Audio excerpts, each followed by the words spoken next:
नमस्कार, आप देख रहे हैं फर्स्ट बिहार झारखंड और मैं आपके साथ वंदना। आज हम चर्चा करेंगे काराकाट लोकसभा क्षेत्र की, जहां एक तरफ उपेंद्र कुशवाहा है, दूसरी तरफ इन्हें कड़ी टक्कर देने चुनावी मैदान में उतरे हैं राजा राम सिंह, जो कि जाति से कुशवाहा है, और तीसरा जो उम्मीदवार है वो है पवन सिंह। पवन सिंह निर्दलीय ही चुनावी मैदान में उतरे हैं और त्रिकोणीय मुकाबला अब काराकाट में देखने को मिल रहा है। ऐसे में हमारे साथ इसी मुद्दे पर चर्चा करने के लिए हमारे सीनियर जर्नलिस्ट राजीव रंजन जी हैं। उनसे हम बात करेंगे और जानेंगे कि काराकाट का समीकरण क्या है। सियासी समीकरण पे बात करने हमारे साथ राजीव रंजन जी है। क्या कह रहा है राजीव जी काराकाट का समीकरण? देखिए वंदना, अभी आप थोड़ी देर पहले दर्शकों को बताया कि काराकाट में अब मुकाबला जो है वो त्रिकोणीय हो चुका है। बिल्कुल सही बात है। कल तक जब तक पवन सिंह की एंट्री नहीं हुई थी काराकाट में, तब तक ये सीधा मुकाबला उपेंद्र कुशवाहा और भाकपा माले के या कहें इंडिया गठबंधन के जो साझा उम्मीदवार हैं राजा राम सिंह कुशवाहा, उनके बीच में दिख रहा था। और तब लड़ाई का जो कोण भी जो था वो बिल्कुल स्पष्ट था, क्योंकि दोनों कुशवाहा जाति से आते हैं।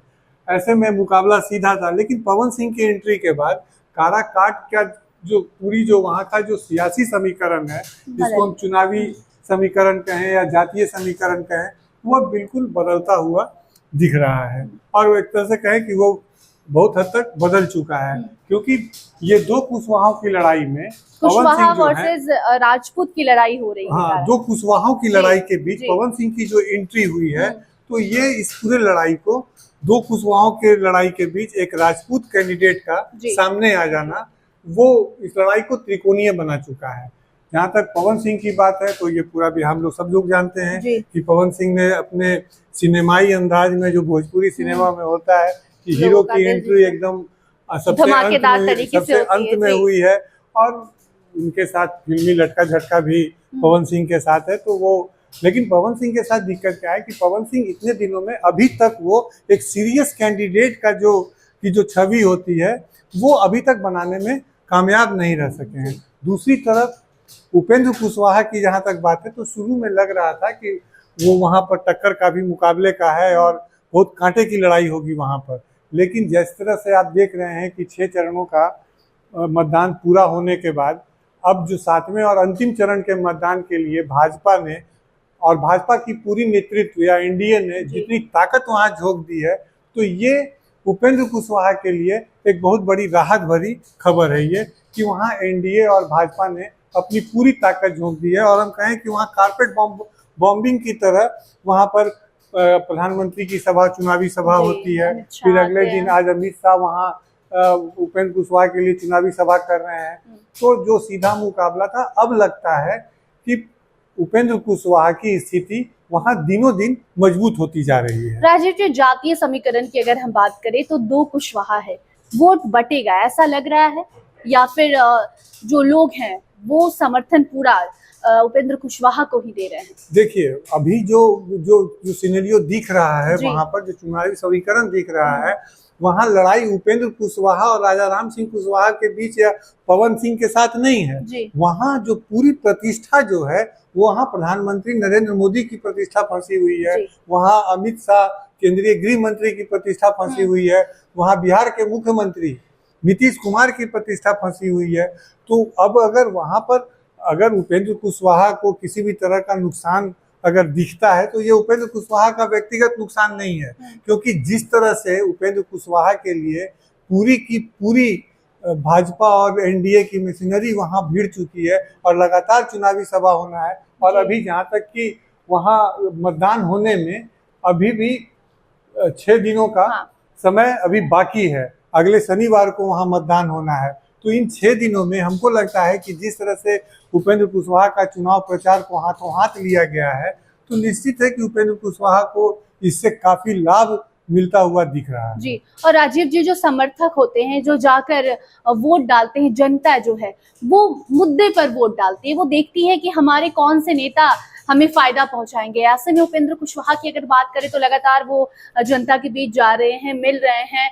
ऐसे में क्या लगता है कि उनको समर्थन पूरा मिलेगा? देखिए वंदना, ये काफी अफसोसजनक बात है, ये अफसोस की बात है कि इस बार जो बिहार में जो 40 सीटों पर लोकसभा का चुनाव हो रहा है, वहां मुद्दे कहीं भी हावी नहीं हो पा रहे हैं। अब चुनाव परिणाम बताएगा कि तेजस्वी यादव और मुकेश सहनी ने जिस तरह से अकेले पूरी इंडिया गठबंधन का मोर्चा पूरी तरीके से संभाले रखा था, वो लोगों को कन्विंस करने में या पूरे चुनाव को मुद्दे पर लाने में कितने कामयाब होते हैं। जहाँ तक कि आपने अभी बिहार में 40 में से 32 लोकसभा क्षेत्रों का मतदान की प्रक्रिया वहाँ पूरी हो चुकी है। अब वहाँ कहीं भी कोई मुद्दा दिखा, हालांकि काराकाट में जो जमीनी मुद्दे हैं वो काफी गंभीर मुद्दे हैं। काराकाट लोकसभा क्षेत्र में डेहरी ऑन सोन आता है, जहाँ कभी डालमिया नगर का पूरा इंडस्ट्री सेटअप था, वो इंडस्ट्री बंद होने के बाद आज वहाँ कबाड़ में वो तब्दील हो गया है। लेकिन वहाँ प्रधानमंत्री आ रहे हैं, वहाँ गृह मंत्री आ रहे हैं, वहाँ मुख्यमंत्री जा रहे हैं, लेकिन कभी किसी ने भी वहाँ डालमिया नगर के इंडस्ट्री को फिर से डेवलप करने का या फिर से उसको खड़ा करने की बात किसी ने नहीं की। वहाँ कई तरह के मुद्दे हैं। सबसे बड़ा मुद्दा है वहाँ जो नक्सली का मुद्दा रहा है। हालांकि जो नक्सली का मुद्दा है वो उपेंद्र कुशवाहा के लिए या उनके पक्ष में जाएगा कि 2014 के बाद जिस तरह से बिहार में नक्सलियों के ऊपर कार्रवाई की गई है, तो वो, और अभी हम देख रहे हैं चुनाव में कि किसी भी नक्सली वारदात का कहीं कोई नामो निशान नहीं मिल रहा है, जबकि गया, औरंगाबाद, नवादा, जमुई जैसे घोर नक्सली इलाकों में बहुत शांतिपूर्ण मतदान पूरा हो चुका है। तो वहाँ नक्सल भी एक बहुत बड़ी समस्या के रूप में रही है।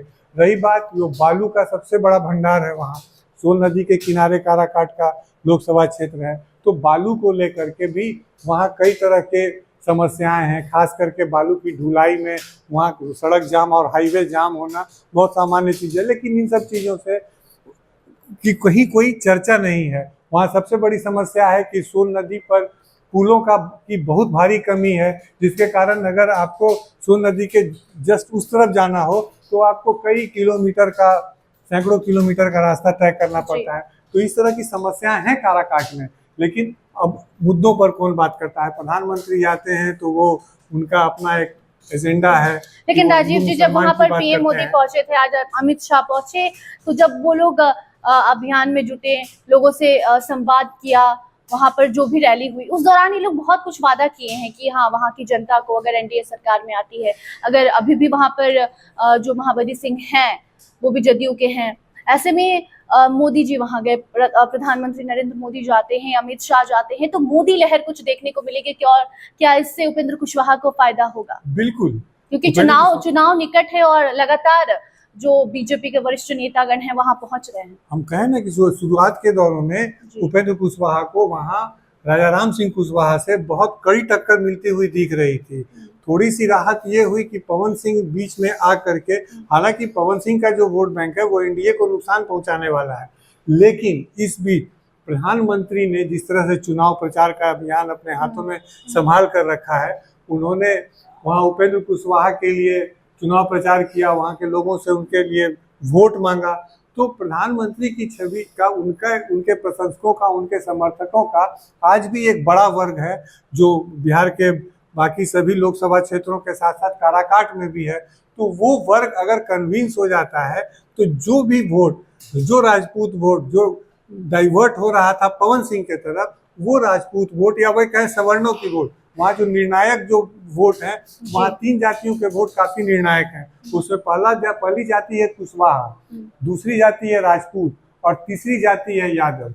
इन अगर तीनों जातियों को अगर हम मिला दें तो 6 लाख, 6.5 लाख से अधिक वोट इन तीनों जातियों का है। तो अब देखना है कि प्रधानमंत्री और गृह मंत्री के लगातार वहाँ चुनावी सभाओं से वो जो भाजपा के जो समर्थक हैं, जो हो सकता था कि कल चले जाते पवन सिंह को वोट देने के लिए, अगर वहाँ इस तरह का प्रचार नहीं होता जिस तरह से अंतिम समय में, तो संभव था कि वो वोट पवन सिंह को चला जाता। लेकिन अब लग रहा है कि इन चुनावी सभाओं के बाद पवन सिंह को जो वोट मिलना था वो बहुत हद तक रुक सकता है, क्योंकि प्रधानमंत्री अमित शाह इस तरह के जो मतलब नेता हैं, खुद नीतीश कुमार वहाँ लगातार। हालांकि एक बात देखने को मिली कि प्रधानमंत्री नरेंद्र मोदी जब काराकाट पहुंचे तो उन्होंने विपक्ष पर सवाल उठाया, लालू परिवार को जो अक्सर वो घेरते रहते हैं वो घेरे, बहुत सारी बातें हुई, लेकिन पवन सिंह पर उन्होंने कुछ भी नहीं कहा। पवन सिंह पहले बीजेपी में रह चुके हैं, अभी भले भाजपा ने निष्कासित कर दिया हो, लेकिन उस बार जब पीएम मोदी वहां जाते हैं, उनको मालूम है कि पवन सिंह वोट काटने में सक्षम हो सकते हैं, लेकिन फिर भी वो एक शब्द भी पवन सिंह के बारे में नहीं बोलते। बिल्कुल, पवन सिंह ये कुछ इशारा करता है कि चुनाव के बाद कुछ हो सकता है। हम बता दें कि पवन सिंह को पहले भाजपा ने अपना उम्मीदवार बनाया था जी, बंगाल के आसनसोल से, लेकिन पवन सिंह को आज के लिए आसाम में भाजपा उनके लिए टिकट का आसनसोल से ऐलान कर दिए और अगली सुबह पवन सिंह ने हाथ खड़े कर दिए, बोले कि मैं आसनसोल से चुनाव नहीं लड़ूंगा। बाद में फिर उन्होंने कोशिश की आरा से चुनाव लड़ने का, लेकिन पार्टी तैयार नहीं हुई इसके लिए। चलिए, अब देखना दिलचस्प होगा कि त्रिकोणीय मुकाबला है। प्रधानमंत्री नरेंद्र मोदी काराकाट में जाकर जनसभा को संबोधित करते हैं, कई बड़े बड़े वादे करके आते हैं, उपेंद्र कुशवाहा के लिए वोट मांगते हैं।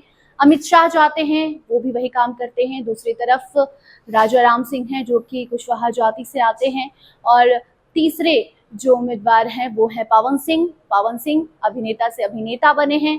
देखना दिलचस्प होगा कि उपेंद्र कुशवाहा या फिर राजा राम सिंह या फिर पवन सिंह, किसकी लहर चलती है काराकाट में। नतीजे 4 जून को सामने आएंगे, वो तस्वीरें भी आप तक हम जरूर पहुंचाएंगे। तब तक आप देखते रहिए फर्स्ट बिहार झारखंड। धन्यवाद। पनोरमा ग्रुप, जो सोचता है वो करता है, आपके अपने सपनों का आशियाना। ये लो, मुंह मीठा करो। आज मैंने अपना जॉब छोड़ दिया, अब हम पूर्णिया वापस जाएंगे। जॉब छोड़ दिया है? मतलब ये घर कैसे चलेगा? हम करेंगे क्या? और माँ बाबूजी क्या बोलेंगे? इसलिए मैं एक और मिठाई का डब्बा लाया। अपने बिजनेस के लिए लोन अप्रूव हो गया। अरे लोन अप्रूव हो गया वो तो ठीक है, लेकिन पूर्णिया में हम रहेंगे कहाँ? अपना घर भी तो नहीं है वहाँ। इसलिए तो एक और मिठाई का डब्बा अलग से लाया हूँ।